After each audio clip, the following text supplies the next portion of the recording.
কাছাড়ের ভুয়ো ডাক্তার সম্রাট ডক্টর জেপি দাস গ্রেফতার। প্রতারণা, দেহ ব্যবসা ও চিকিৎসা অরাজকতার মহাকাণ্ডে কেঁপে উঠল গোটা কাছাড়। নমস্কার, আজকের বিশেষ সংবাদ বুলেটিনে আপনাদেরকে স্বাগত। কাছাড়ের স্বাস্থ্য ব্যবস্থা আজ মুখ থুবড়ে পড়েছে এক বিস্ফোরক কেলেঙ্কারির চাপে। বহু বছর ধরে চিকিৎসার নামে প্রতারণা, জাল সার্টিফিকেট, অযোগ্য ডাক্তার আর নোংরা হাসপাতালের এক অন্ধকার সাম্রাজ্য গড়ে তুলেছিলেন তথাকথিত ডাক্তার জেপি দাস। অবশেষে বুধবার বিকেলে তাকে গ্রেফতার করেছে কাছাড় পুলিশ, আর তাতেই ফেটে পড়েছে বছরের পর বছর জমে থাকা জনরোষ। পুলিশের ভাষায় দাসই ছিলেন জেলার তথাকথিত ফেক ডাক্তার চক্রের মূল সূত্রধর। অভিযোগ, তার অনুমোদনেই একদল অযোগ্য ব্যক্তি ভুয়ো ডিগ্রি নিয়ে রোগীদের উপর পরীক্ষা নিরীক্ষা চালাতো। নাম ছিল মুন্নাবাই নেটওয়ার্ক। পুলিশ ইতিমধ্যেই তাকে 4 দিনের রিমান্ডে নিয়েছে। তদন্ত চলছে এই বিশাল প্রতারণা সাম্রাজ্যের নেপথ্যে কারা আছেন তা জানার জন্য। এক শীর্ষ পুলিশ আধিকারিকের কথায়, যত ভুয়ো চিকিৎসা চক্র ধরছি সবই গিয়ে মিশছে দাসের দরজায়। তদন্তকারীদের ধারণা, এই জাল নেটওয়ার্কের বিস্তার কেবল কাছাড়েই নয়, গোটা বরাক উপত্যকায় ছড়িয়ে পড়েছিল। কিন্তু এখানেই শেষ নয়। এই ডাক্তারবাবু শুধু হাসপাতালের মালিকই নন, তিনি জেনো হেলথ স্পা ও ট্রাঙ্ক ট্যুরে পরিচিত পারিজাত হোটেল ও রেস্টুরেন্ট এরও কর্ণধার।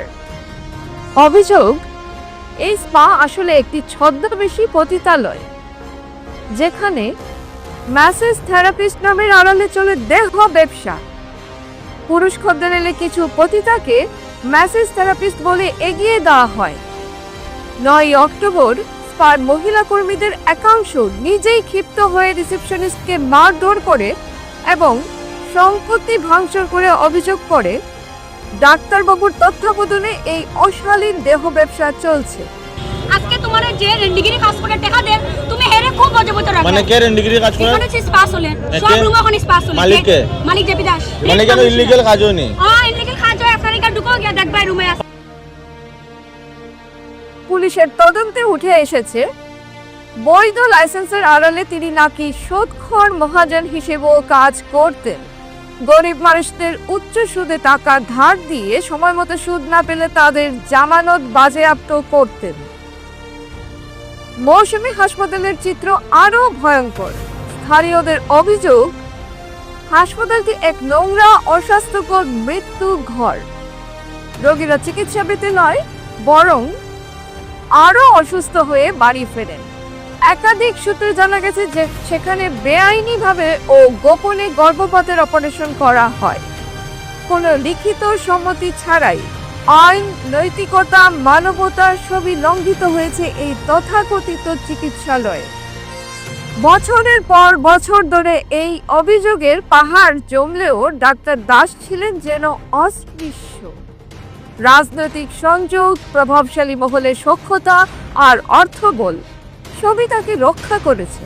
স্থানীয় জনগণের অভিযোগের সূত্রে জানা যায় যে দাস মহাশয়ের জামাতা কোন রাজনৈতিক সংগঠনের পদাধিকারী, সেই সূত্রে উনি অনেকটা সুরক্ষা পেতেন। কিন্তু শেষ পর্যন্ত আইনের হাত পৌঁছেছে। এই গ্রেপ্তারকে ঘিরে পুলিশ জানিয়েছে, এবার আর রেয়াত নয়। এ শুধু এক ডাক্তারের দুর্নীতি নয়, এটা মানুষের বিশ্বাসঘাতকতা। যারা সহযোগী ছিল সবাই ধরা পড়বে, জানিয়েছেন এক উচ্চপদস্থ আধিকারিক। আজ গোটা কাছাড় উত্তপ্ত। সাধারণ মানুষ, রোগী, স্বাস্থ্যকর্মী, এমনকি নাগরিক সংগঠনগুলো চাইছে কড়া পদক্ষেপ। তাদের দাবি, জেলার স্বাস্থ্য প্রতিষ্ঠানগুলোকে যেন অবিলম্বে স্বচ্ছতার আওতায় আনা হয় এবং শুধুমাত্র যোগ্য ও নিবন্ধিত চিকিৎসকরাই যেন চিকিৎসা করতে পারেন। গভীর প্রশ্ন থেকেই যাচ্ছে, এতদিন ধরে এই প্রতিষ্ঠানটি কিভাবে কোনো নিয়ন্ত্রণ ছাড়াই চলতে পারলো? সরকার কি সত্যি কিছু জানতো না, নাকি কর্মকর্তারাই এতে জড়িত ছিলেন? যৌথ পরিচালক এবং অন্যান্য লাইসেন্স প্রদানকারী কর্তৃপক্ষকে এখনো কেন আনুষ্ঠানিকভাবে জিজ্ঞাসাবাদ করা হয়নি? জেপি দাস কি কেবল এক সামনের মুখ, নাকি তার পেছনে রয়েছে প্রভাবশালী ব্যক্তিদের আশ্রয় ও প্রভাব? সরকারের এখনই এই প্রশ্নগুলোর উত্তর দিতে হবে।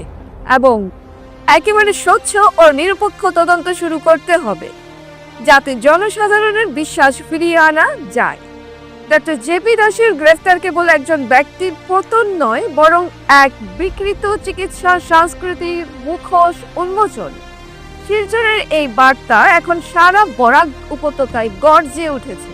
ডাক্তারের নামে প্রতারণা নয়, এবার ন্যায় চাই।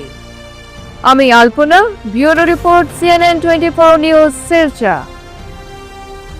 আর ওই পুলো পালায় কাটে ডিসেম্বরে পাঠাই হ্যাঁ ওই ডাক্তার সার্জারি করতে আপনার প্রতিষ্ঠানটা ভুয়া বলে no I educated people throughout my life